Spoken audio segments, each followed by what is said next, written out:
Well, the German government has drawn up new proposals to get tougher on online hate speech. It follows a spike in far-right attacks, including the murder of a politician and the attempt by a heavily armed man to storm a synagogue earlier this month.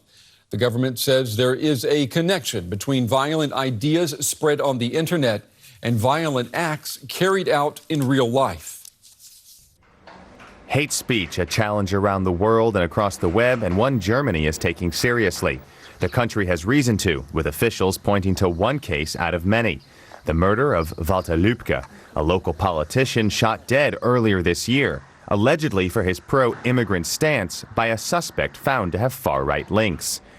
He's believed to have carried out the crime alone, but officials blame the hate-filled web platforms he was part of for giving him the push to do so.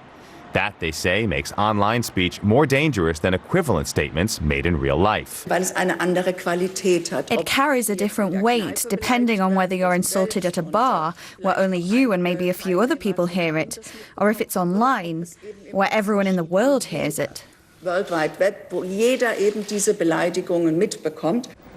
The proposals agreed to by Angela Merkel's cabinet include giving authorities more power to control, investigate, and prosecute extremists online.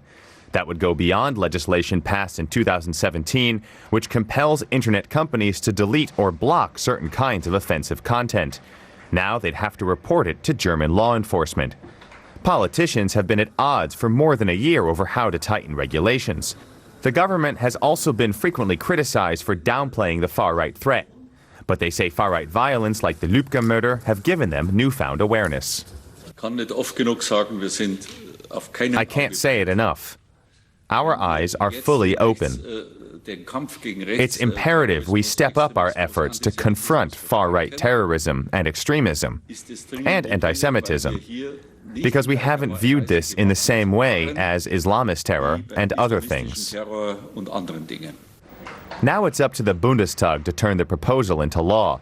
They'll have to figure out how to enforce new rules against multinational companies and finance expanded law enforcement oversight of online hate speech.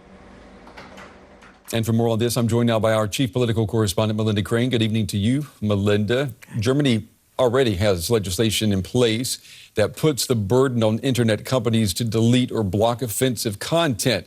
How are these new and more stringent measures, how are they going to take on online hate speech?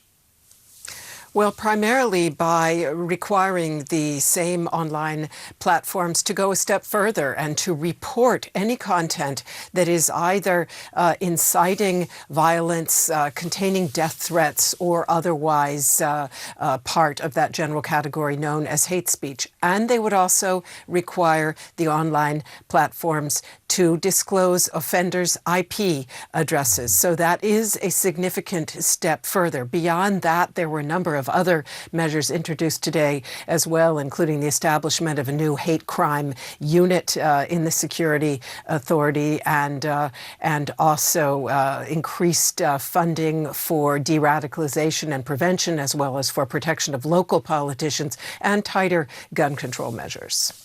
And how is this being received? I mean, these new proposals, are they popular? Well, there is commendation both from civil society groups, from NGOs, and also from some members of the opposition saying this is a necessary step in the right direction, but that mild praise is mixed with a lot of concern about whether this goes far enough, and also about the feasibility of implementation, particularly when it comes to holding those online platforms to account. Yeah, and how can the authorities ensure that social media platforms are going to cooperate? Well, that's the central issue. Obviously, by imposing fines, German law does already impose fines on companies that don't take hate speech down when they encounter it. The opposition is saying any fines that are imposed are not large enough and don't contain strict enough measures. And the fact is, it will be very, very difficult for the authorities to really oversee to what degree the online platforms are complying.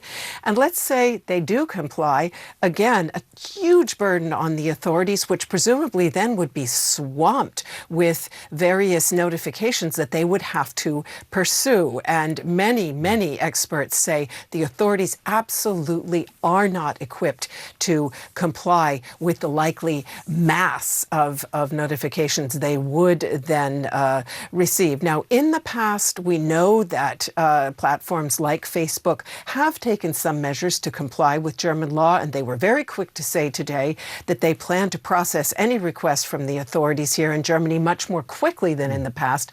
That being said, however, in the past, they've taken up to a month to process such requests. So there is a lot of room for improvement here.